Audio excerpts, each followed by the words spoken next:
Right now, there are more people on Facebook than there were on the planet 200 years ago. Humanity's greatest desire is to belong and connect. And now we see each other.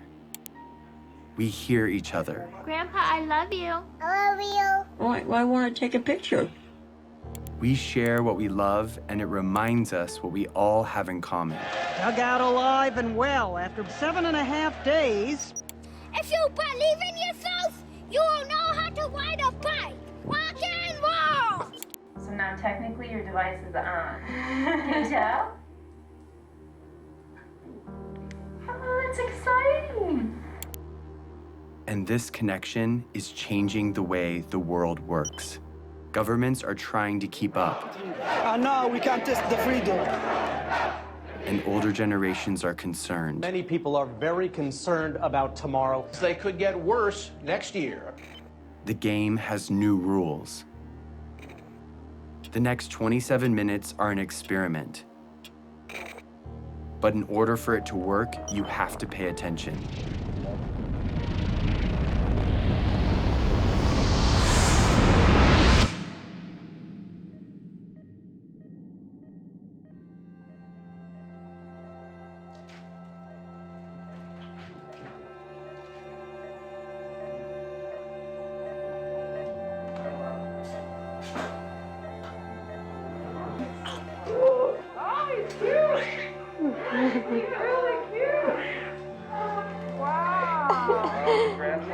I can hear him. Every single person in the world started this way. He didn't choose where or when he was born. Yeah, he died. But because he's here, he matters. Yeah, we've been waiting for you. You made it. My name is Jason Russell, and this is my son, Gavin.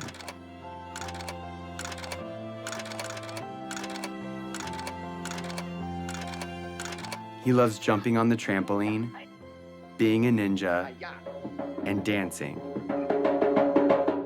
What are you doing? Did you snow angel? How do you do that? You do this. And just like his dad, he likes being in movies. Action. Look out! Look out, people! Run! It's a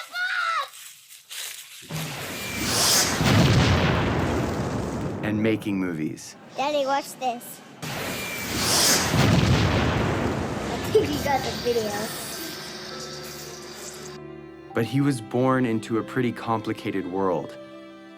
And as a dad, I want him to grow up in a better world than I did. And because of the course of events in my life, I see a way to get there. It has become my job. Who are you to end a war? I'm here to tell you, who are you not to? Hey, Gavin, what's up? Years before Gavin was born, the course of my life was changed entirely by another boy. And who's this right here? Jacob. Who's Jacob? Jacob is our friend in Africa. It's been almost 10 years since Jacob and I became friends. It's okay, they're nice. They're different than sharks. But when my friends and I first met him in Uganda, in Central Africa, it was in very different circumstances. He was running for his life.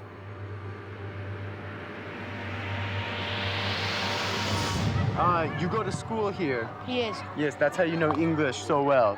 I know. Yeah. How many nights have you stayed here? Hello. You are making our work very, very easy. You stop that now. The night I first met Jacob, he told me what he and other children in northern Uganda were living through. We worried the rebel when they raise us again, then they will kill us. My brother tried to escape. Then they kill using panga. They cut his neck. Did you see it? I saw. We fear that if we sleep at our home, we can be abducted by the rebels because our home is far away from town. They will catch us, then will take us there in the bush. So come here to save our life.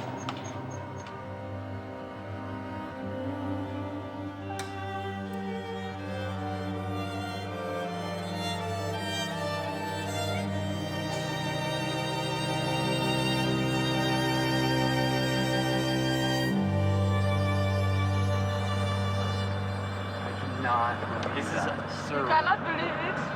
This has been going on for years. If that happened one night in America, it'd be on the cover of Newsweek. What is it that you want to be when you grow up?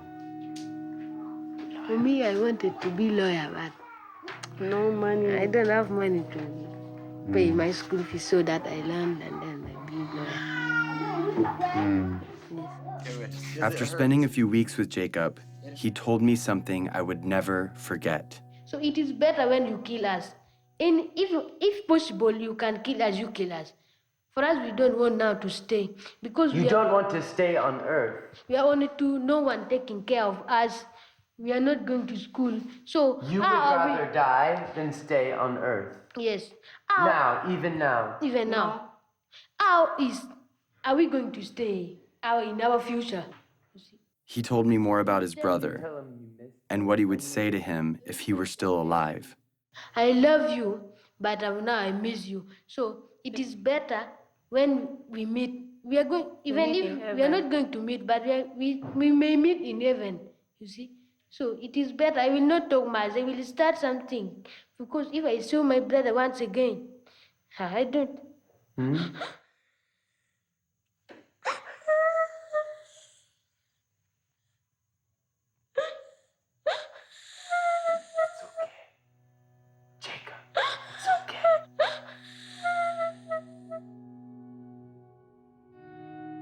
Everything in my heart told me to do something. And so I made him a promise. And we are also going to do everything that we can to stop them. Yes. Do you hear my words? Yes. You know what I mean? Yes. Yes. We're going to stop them. We're going to stop them. I made that promise to Jacob, not knowing what it would mean. But now I do. Over the past 9 years, I have fought to fulfill it. And the fight has led me here, to this movie you're watching. Because that promise is not just about Jacob or me. It's also about you. And this year, 2012, is the year that we can finally fulfill it. And if we succeed, we change the course of human history. But time is running out. To level with you, this movie expires on December 31st, 2012.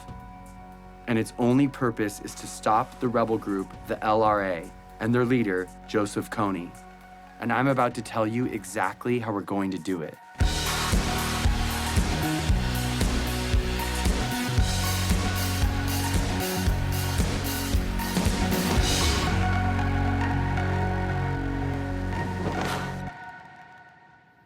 So the thing is, my son Gavin I've never really explained to him what I do. He knows I work in Africa, but he doesn't know what the war's about or who Joseph Kony is. So I'm gonna explain it to him for the first time today. That's what we're doing.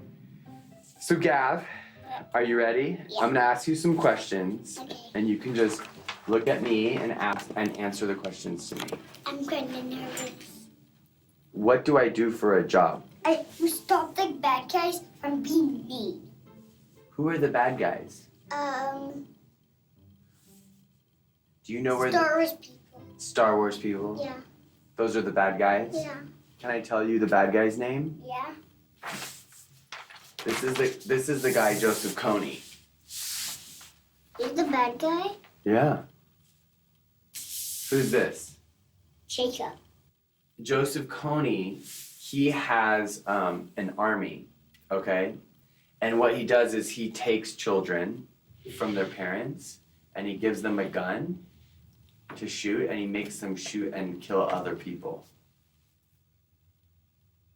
But they're not going to do what he says because they're nice guys, right? Yeah, they don't want to do what he says, but he forces them to do bad things. What do you think about that? Sad. I couldn't explain to Gavin the details of what Joseph Kony really does. Because the truth is, Kony abducts kids just like Gavin.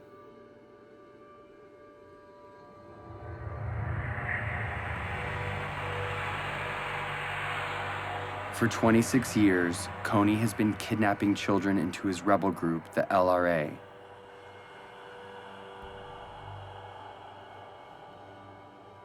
Turning the girls into sex slaves. And the boys into child soldiers. He makes them mutilate people's faces. And he forces them to kill their own parents. And this is not just a few children. It's been over 30,000 of them. And Jacob was one of those children.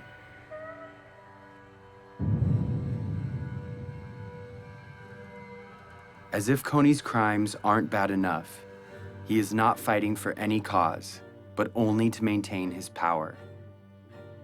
He is not supported by anyone, and he has repeatedly used peace talks to rearm and murder again and again. Kony, different times, proposed peace and then just regain strength and attack. This is the head prosecutor for the International Criminal Court. In 2002, when the court was started, their job was to find and demand the arrest of the world's worst criminals. Although there are a lot of warlords, murderers, and dictators in the world, the perversity of Kony's crimes made him first on the court's list. Kony is the first guy indicted by the SEC. But the crimes basically are these: crimes against humanity and war crimes committed against the civilian population, including murder, sexual slavery, rapes, abductions. We need to plan how to arrest Kony. Start to plan and start to be serious. In fact, the only way to stop Kony is showing him, guy, we're going to arrest you. What do you think we should do about it? We should stop him. The criminal here is Kony. Stop him, and then solve all the problems. We should stop who? Him. It's obvious that Kony should be stopped. The problem is 99% of the planet doesn't know who he is. If they knew, Kony would have been stopped long ago. Let the world, let the international community take justice to him there. Follow him wherever he is. First, to rescue our children. And secondly, to deliver the justice. We are determined to cooperate with any friend of Uganda to ensure that this mindless killing and slaughter is ended. When my friends and I came home from Uganda, we thought that if the government knew, they would do something to stop him. But everyone in Washington we talked to said there is no way the United States will ever get involved in a conflict where our national security or financial interests aren't at stake. No administration, Republican, Democrat, Obama, Bush, Clinton, doesn't matter, would do enough because it's simply not an important enough issue on the radar screen of American foreign policy. Since the government said it was impossible, we didn't know what else to do but tell everyone we could about Jacob and the invisible children. Let's show this movie to as many people as possible in such a way that we can't be ignored. And when we did, people were shocked, and their awareness turned into action. We started something, a community. I have friends that have been living in this conflict their entire life. Fight for that, because that is what is going to change this world, and that is what defines us. We got creative, and we got loud. It's not over! It's not over! It's not over! And as the LRA began to move into other countries, Jacob and other Ugandans came to the US to speak on behalf of all people suffering because of Kony. Even though Uganda was relatively safe, they felt compelled to tell the world that Kony was still out there and had to be stopped. I'm here so proud advocating for the people who are back at home. And this change we're going to make is going to last forever. We built a community around the idea that where you live shouldn't determine whether you live. We were committed to stop Kony and rebuild what he had destroyed. And because we couldn't wait for institutions or governments to step in, we did it ourselves, with our time, talent, and money. So we rebuilt schools. The best you can offer a child is by letting them be independent, and that was providing education. We created jobs. I have seen the lives of those who have been hopeless. Now they have hope. And we built an early warning radio network on the front line of the war to protect villages from rebel attacks. To update real time what's happening on a war zone 8,000 miles away. All of this was funded by an army of young people who put their money toward their belief in the value of all human life. They gave a few dollars a month of what little they had to a program called Try, and proved that a bunch of littles could make a big difference. And as a result, the unseen became visible.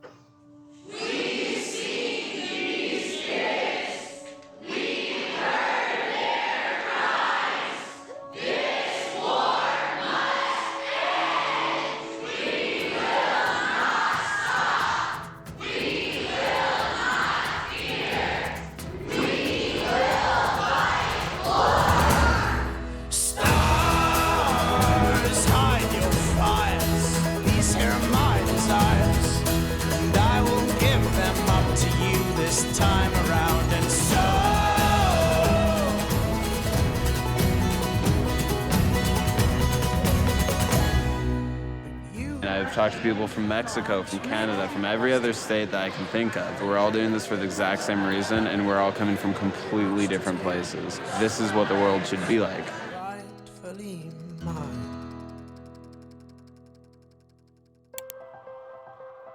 So with hundreds of thousands of people with us, we went back to Washington, D.C., and we met with congressmen and senators, one by one, on both sides, Republicans, Democrats, and they all agreed with us. Joseph Kony's crimes had to be stopped. Of all the problems that are out there, none is more severe than one that mutilates and takes the lives of little kids. These young members of the Invisible Children organization know that no child should live in fear of being abducted or killed.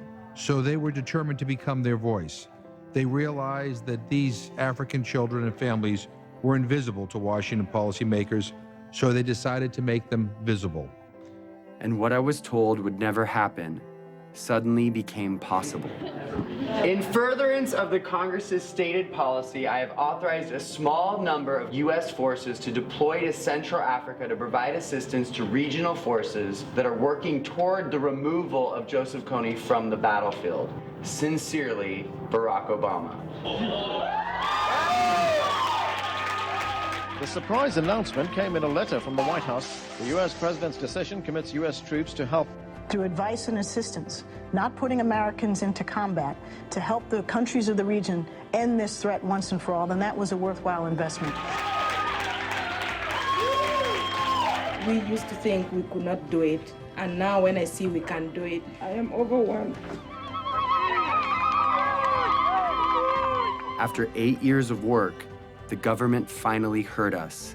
And in October of 2011, 100 American advisors were sent into Central Africa to assist the Ugandan army in arresting Kony and stopping the LRA.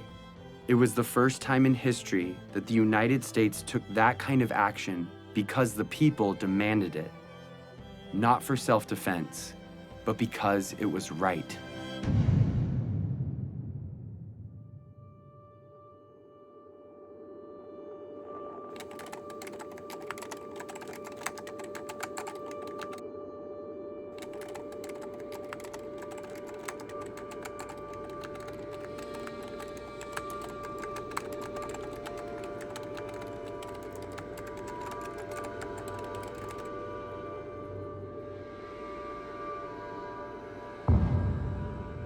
We've come so far, but Kony is still out there. He's recently changed his tactics, making it even more difficult to capture him. And international support could be removed at any time. If we take the pressure off, if we're not successful, he is going to be growing his numbers. People forget, and you got to remind them, and it takes numbers to remind them. And if interest wanes, then it'll go away. And I'd end up standing out there alone trying to do something to support completing the mission. It's got to be 2012. It's not bad for the youth, it's bad for the world if we fail. It's not important just for Ugandan people, it's important for everyone. It's hard to look back on some parts of human history, because when we heard about injustice, we cared, but we didn't know what to do. Too often, we did nothing. But if we're going to change that, we have to start somewhere. So we're starting here with Joseph Kony, because now we know what to do. Here it is. Ready? In order for Kony to be arrested this year, the Ugandan military has to find him. In order to find him, they need the technology and training to track him in the vast jungle. That's where the American advisors come in. But in order for the American advisors to be there, the US government has to deploy them. They've done that, but if the government doesn't believe the people care about arresting Kony, the mission will be canceled. In order for the people to care, they have to know, and they will only know if Kony's name is everywhere.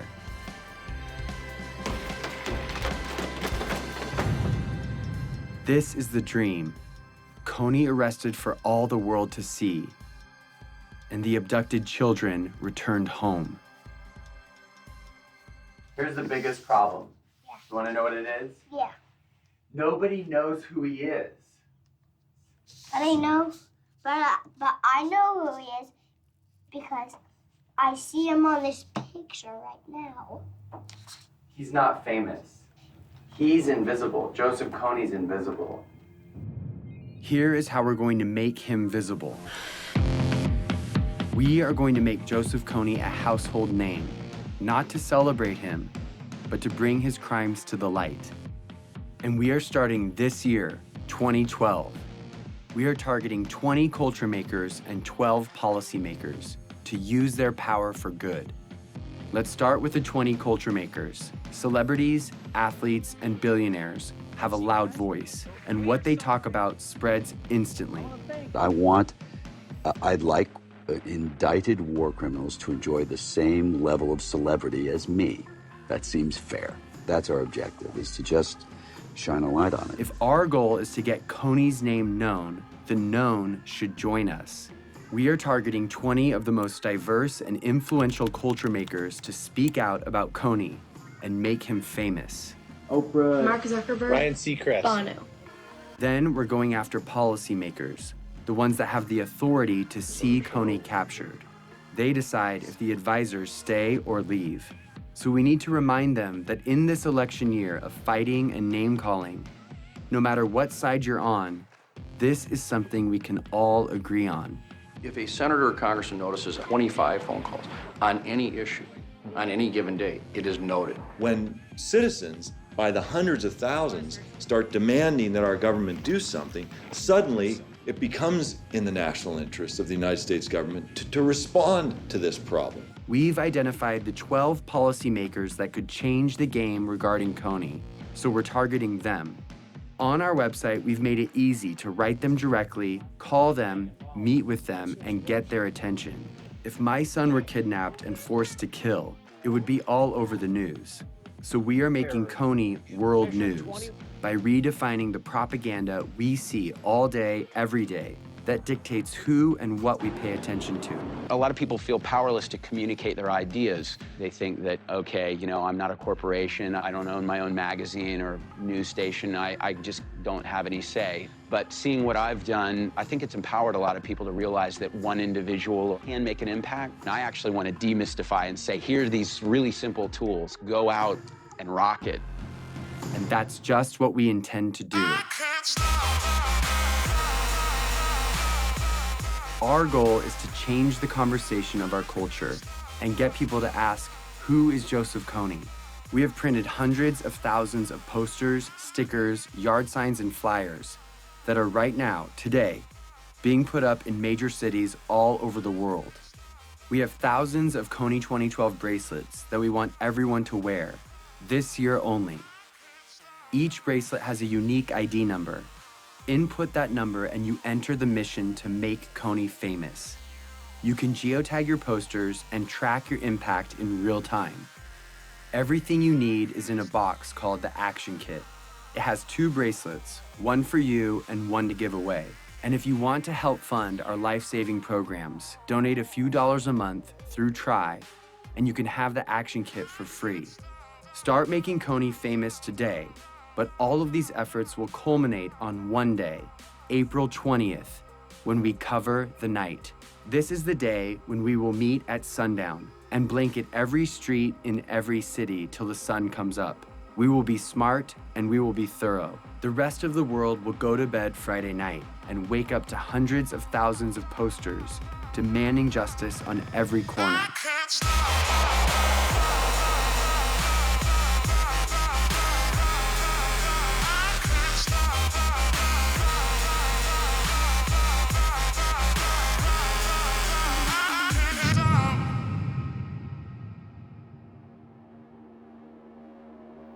It's always been that the decisions made by the few, with the money and the power, dictated the priorities of their government and the stories in the media. They determine the lives and the opportunities of their citizens. But now there is something bigger than that. The people of the world see each other and can protect each other. It's turning the system upside down, and it changes everything. We are living in a new world, Facebook world, in which 750 million people share ideas, not thinking in borders. It's a global community bigger than US. Joseph Kony was committing crimes for 20 years, and no one cared. We care. We have reached a crucial time in history where what we do or don't do right now will affect every generation to come. Arresting Joseph Kony will prove that the world we live in has new rules, that the technology that has brought our planet together is allowing us to respond to the problems of our friends. When it ends finally by bringing Kony justice, it should be celebrated like worldwide. We are not just studying human history, we are shaping it. At the end of my life, I want to say that the world we've left behind is one that Gavin can be proud of, a place that doesn't allow Joseph Konys and child soldiers, a place where children, no matter where they live, have a childhood free from fear. I'm gonna be like you, Dad. When you grow up? Yeah. Are you sure? I'm gonna come with you to Africa. The better world we want is coming. It's just waiting for us to stop at nothing.